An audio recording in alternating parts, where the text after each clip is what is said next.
Gambian sanalate fay do dam apat ci bar terbe la dal men na nim di fo sa da renforcer la jara bar di dam pete que non couloir la mu karu batla de be kon voilà sanno la fana mu di ko asibul sa ko sa la da men na sanno la mu di ko sanno la mu dam pete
donc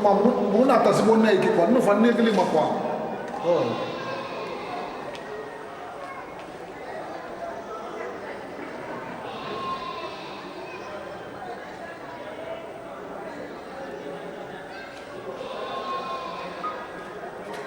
voilà Ousmane de sanna la tay asanna mo ko no mo sanna tay fa ka ko la ko ni ma wala la ko ni ma de sanna ya la sulla di là associazione fa bene perché associazione fa perché quello che deve dire allo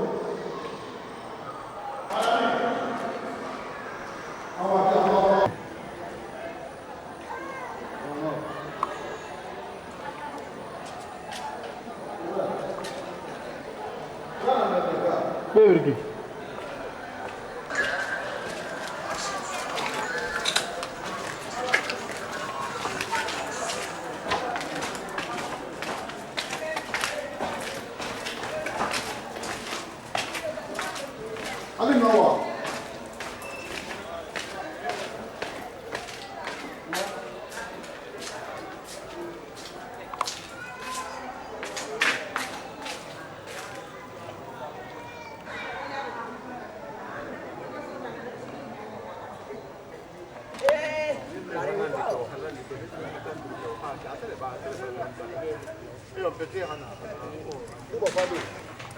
station min salo jame ngoy nta sa fi min fo mo holi me jame ngoy me katafana mo holu halon ko wali kendo be jam nimbe katalle ale ko mo holu halon wali kendo be jam nyilu la fo ringa kibe na mbe pentile le kala kono be to ba kono be jana banne fo pentile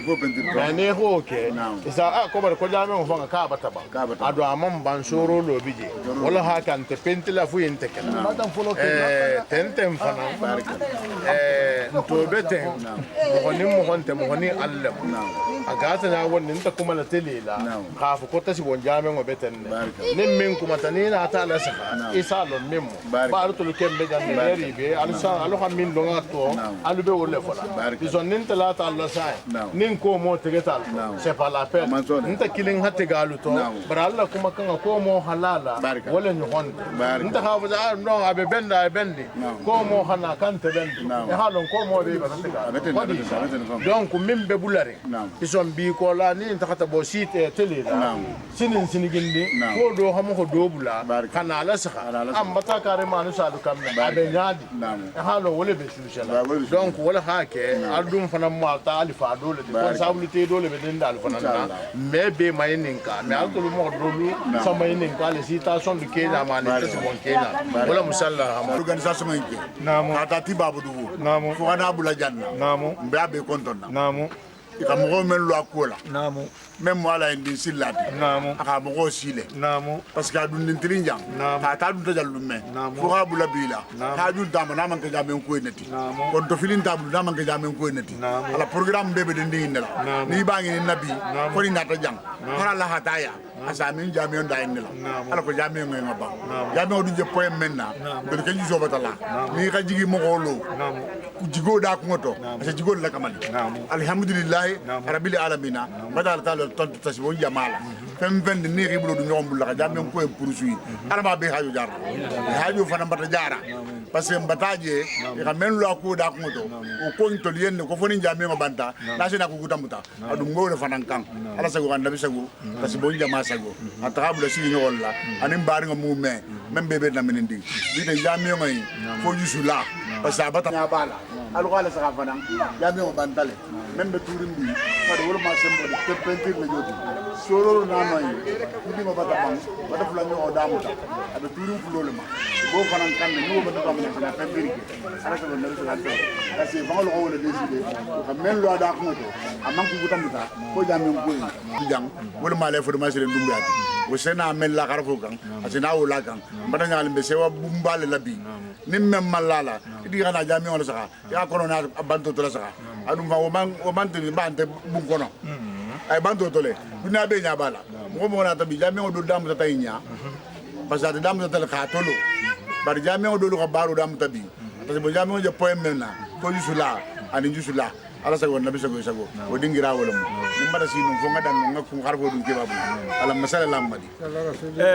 kan for dum ya le Muhammad wa ala Muhammad wa sallallahu alaihi wasallam rasaga nabi sago namo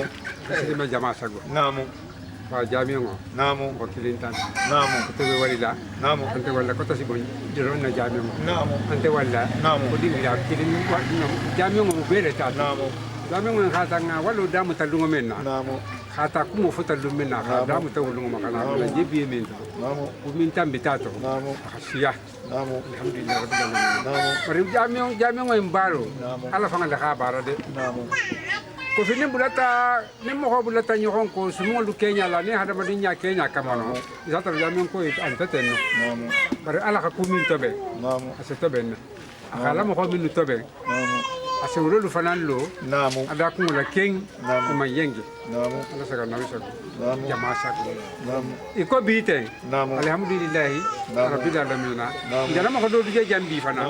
ngana kuma sumun soto jambi namo ko bata dianye namo bata dianye namo tan hakilo makafu namo tadi manya makafu namo kabirin kum folo namo jami ko am tatamin ko namo kurbo siya mawuli dale Namo. din ngamen nata Namo. hatala ini ala ini silama Namo. dugudu Namo. tama di hawa Namo. tama sigidolla Namo. siti bina guano Namo. mo siata namo mari ngala saka Namo. ala kamin damen kamma Namo. mo letu namo kunna di mo Namo. ni ala hida Namo. ko kare kunna kadide wallahi kunna dia ko e budan lo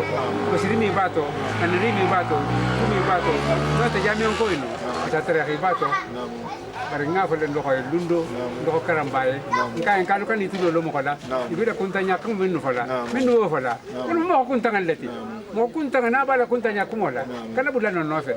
ala sago nabi sago jama sago mo kendo ay ko kende ko le kala mo kurungo ay mo kurungo ko le kala mo kendo dum menti isinani ise makuma mo be se foema tuma yasikila isa bela munya o dingirado ala sago anabi sago ala sago o dingirado ko ngadano nyakalo le kembento labi ba on to men ko mu yagi ko ma to na yagi ni ri nyinga ma to ni ka khap mo ko kendo ita kala kende aje nyame ni ko fo i ka je nyame ne ka ala ta ma oja ti mo ko kurungo ne ku ta ta bo to de te me se wala ba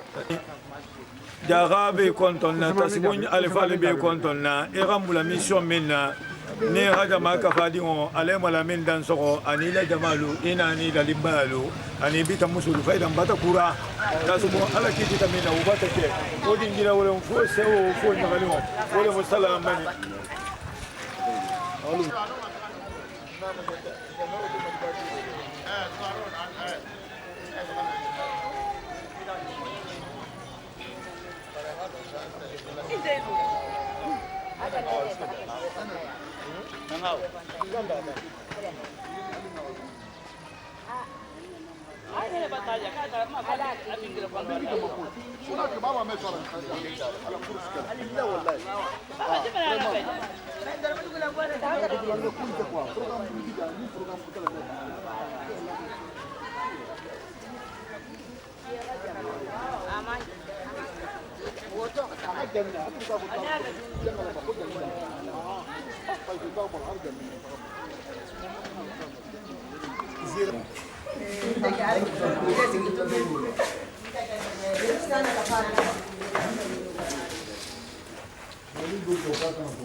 kan jamin namu ne ke en kon ngamadin hajamin ngolu namu ko da fitino habulato namu usman narin kola namu ako ko ni ala son da tas bon jamin we hadan tigaya namu aha harafu min yitano namu aketale ke hata si bombel lade namu abeke hakili kilingati namu ntagaringa france namu usman mu ko dole tija hanga kunda Ha? afolo folo abe limani yari fulanyo abi wasa dundi namu ja hango dun na problem be namu wasa dun bali ya en ne mi wasa dun Naam. hari ne dinga am sabla ne hon haga bar ne hi wasa dun Naam. inin duniya be sai namu ente godu dun na usmani bu namu ka bele dun na ala kole to amu ko haynin karo ke ko se ka futata namu abe dun na bu isa be kan me ko wata futa Naam. wasa dun wala moti namu haraja nasara do minke Naam. simon ton kilingo Naam. ko na transport mo godi min tibi Naam. ha ne khata si bonga do lu min mango sara wala hasiya Aga. asagi wonyo ko godi man tala Naam. halawo ka namu wasadun wala na to haga nte fana Naam. nte to ne mamma do bare mo hol safale nyen kala en ningo Naam. mo hadugu dun ko bulante kunna Naam. hol man no fana era dunya jele mo homa namu e ha ga se habilo namu janne ha namu ibi fallo ne be mo holo haga e ha mo holo ni mi fallo habi sana wa ba namu wo isuari Naam. wo fanan filo ta pare Allah na jambi namu no wanta nta kami organiser alu bele ben na tabullo lanu anin jama Naam. wo fanan fatala ko frimeta tasibongal fanan sontama namu bare mum be bulare sai tumbe kudo miralen kudo kata habula bunyale kulli me ko tinya biwo banga min si bulato amam programme wala sa ko be tina bi dum fada wonte jammin na hado ni alabata ka alubatana namu nte be se wonne annala Naam. anna afe mo hol namu adinga en Naam. yillo le santa la camera ke lidi namu tasibongalu mallo Naam. bare wolu halon ne mbe france nyaadi nte la organisation sa so a queen ne mammanke namu mais hada hango dele Naam. ko kilimbe de fonga non fa ko e man kay tulo lo lawla e ko le jan konta tam hofa namu o girimbo tu ta dula beto namu ndana mam ko wadu ngabnu la sulta fa ko Naam. e haje ke sama mbo ton ta ta france fana Naam. ko mata mo hofa hanon fana ki bata mo ta fanga e ben jusele be ko likela namu ne wo fana be ko taji Naam. ko jame ngodo bata dum bululla Naam. ko fana fa faro ka tabula nte kendalin na kola namu bungo min jende nta ka 3 milliards e kele kele non fo franc e euro million wa keme sabanin namu wala dun tay jami ngo en fanan be lo la tuma minna mo holu ko le ko janne hake ummalo ti fa so la ki ha jami ngo o fa faro fanan bata ke ham bata do be sirin tanama nka wa hako be ke fo jami ngo en salu nta katralo min ka ta mo ko le ho to taala ni annabi ali wa kan da men ko to fasalo han ta si bonga do kan kili ko bari ko dugu dum kita fana kono ko tubanga lu belare kita be dun no kam na taralo la ngom bala wulla sate ko nenta fana benala man ko sitlan ko benda bunga le fulo la banna de janni benala lolu kan kili ko wallahi gudi ton nyaale moti nenta kana nyaamin nan na bunga la ban na bunga la ban e ho bula Facebook la nyamin ne hakili lo ko man na kunna bandula na ta jamin ko la man na bundula na ta na jamin o la bangodo ne hanna bunga na bangodo ba ta funta e mangan ke alifa konde man hankili nje iswar bale fengalay mbellare fo janna hadilga so lublanka an konta be kori len konta la do ko me ko man sakunda mo ko lole mo ko nka me nyilu sana mo kuma la suta kamala alifa konde ha bite fo ala pale asi pale non ne fana mbuli tan tata ko abenna fonga ile ala birola abenno ko do mo ko dugu dum non ka sigiri ndam minna ko fam mo ko le mate ko mbeta kala jira ni jama bana ta abela sagi ako ko be sagi min fono fanan filo tilarinje atela hasigira ngalo sa te ko sigira medwi nim min fenga tangi fo wala je sigira ngalo man kerin jaw wo man tasi bongalu wasa ale se hona na taja akota si wongalo en kona lunte dugudun ku mi kirola kala dunte bulunga sambata ne ko mo mi mudugudun ko se kalu balon milisi la min na ta janne hana do si no hoja matran na ta jan hana do si no hoja officiel min batana te aja hasiya bari alla sakiti ko bela al telefonan ta ja ha mo hon nintibi namo ni haja ja ha fanga jamin ko be da na futen ko jamin ala ni usmani haja mo namo bar he nga daban ko fongo je nga tasibonta je nga marenta je ala bo publicité la wala ham ko do soyi namo wala ha ke di damen ko je mutarin ja ha bulu 100% namo sinin mai be bulala to nyaminna fi ha usmani ki ada na mampiri fi yanki be ne sarala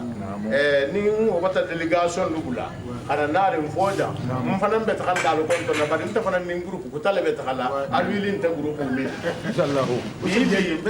bibi mun hake man kuma mbe dun din tito dun di namu jameo ha godo min dum bulu jameo godo bantale cew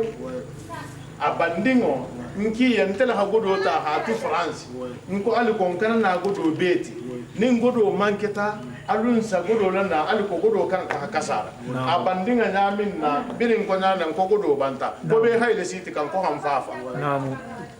be ta bitu godo ba ta bata an ko me fongol bele espère le bele konakiri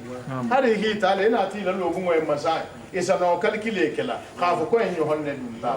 nko ngata ko no fe khana al ko ado no e me son fa hitu me ngna kandaleti milla la janna aninga ko mil kala janga mbodo le beto bitu ha tilin jame ngoy do be asi e mamuli ta fitino la bar nim min bota faransi mo sama bata ko faransi be ha kuma ni na te sigi ko alo ko mba mi la lim ese bata fa alu fanam bata na alu bata jame woni mo nim mo honte mo ni alle way ese bata fa ndiya ta lu nya wondi nin jame ngalu la saloje kono wallahi ni tama ko musu ko to do sa ko janke mam ben fiu ara mafo na man ta ja wallahi gudu alu bata gere bare harama fu fana nabe bendi wallahi sa fa son do me kono ko bare ko tanke na wallo man bambara be bendi e halo mo nim mo konte mo ni Allah mbe si wara Allah dépasser man sa ko mbe si le boke me mo ha ke mbe je tolori billahi wallahi har wolu mo délégation na tan no fe kale se hona ko mbe mo makona mais ameno ke la foka publicité ke ni sori lu atama ni artiste lo ha ke kuba wo banna mutala ngamen allo dugudu abata gamen ko bula aje fongo le to tem fanga publicité tembe ataka ma ko am fa so lo wona ando ko wala ha ke mba be le lori nje wo fola lu enne anka na to hata ku do lu me alu salala min be kera ni min be bula rin kilinde wala musalla alhamdulillah me sangi la jile mamma ngamu do wala le ngamu même le sigilité ngamu ngamu batati sitanta kuma ta di bete ga wolo namu ni to ma mota nata kuma privé la namu mais kuma be fo lanti janti namu a fond ko kuma fo namu réalité namu kuma réalité kam namu ani ini mo kana tu ini ala hatu namo donc ini ala hatu namo ay wakani kani ko fele jango kente ko mo tulani itele be faala la jango tu mais ta ko mo tulani ko mala le initiative même bala a continuer donc tela bata na bata jame na je na fala bi suro ko yo mais ko la jall mais nyame na bi c'est pas la même chose avantage ba bata tarala abata avancer bete même fanam beturi al mo fero dile amina la ya ba so no la fola ne be duala ke bata se wa bete tele be ko ni la nyame na anen ko be nyame na c'est pas ça bunyante ante ta kauka ta ka réalité yati la o réalité faut ay ta dunya la afu franchement ko même beta bela ja ni men be mela ni men be fola c'est pas la même chose réalité faut ni fanga nata inati inyalaka sala lo wi bara menna na kana kuri ko ma ka nyame o ni mo begero la mu téléphone ante onya dingin tibiti ko on a beaucoup de réalité nga lo ça fait longtemps attendez mais na wala fo ko abo do ma ala do Ousmane fana na so ko mo me na koto ani ko be nyame ngalo ba message le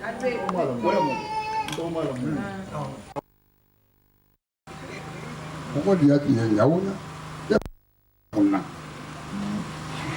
na ta ki bade ala bumba be ala bulu bari ala ko taba fito ka bunna bari ninga dama ala madugla ko sifo ka bunna to ludama hanga neto ita dro ala ko mo holo galo ha fona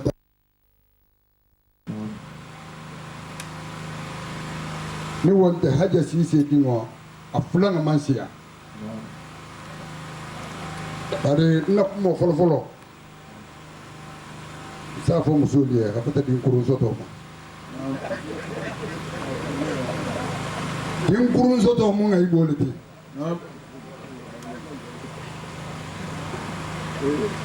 alay mbaru ne mo le mu da fa mu me beye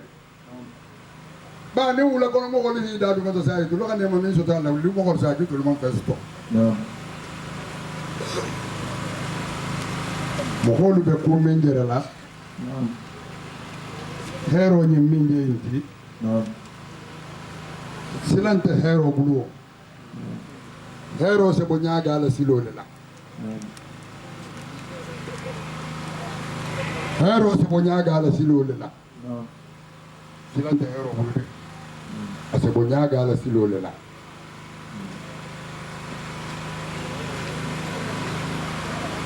nta dunta alhaji Muhammadu bulu bari sabule hake habilo kono mbegira sekundale mbaba su tota jele nta su tota jele bari alaga alhaji Muhammadu kanodo mbaba to hambaba kanodo alhaji marto wakarun te yawo ma mbaba ga din siyaman na soto bara din ke rufen mambalu anata taka alhaji Muhammadu nofe jabi kunda anata taka je aka kon din ke yin ta sabatila bara njara ne ikonto nga dosumu kan dan tege kala mo wala ko fi ndigal la ko watan konto fili din jantan ko ka dan tege kala mo baye kala mo ba ko alhaji ako Muhammadu Girasa ko albaton sone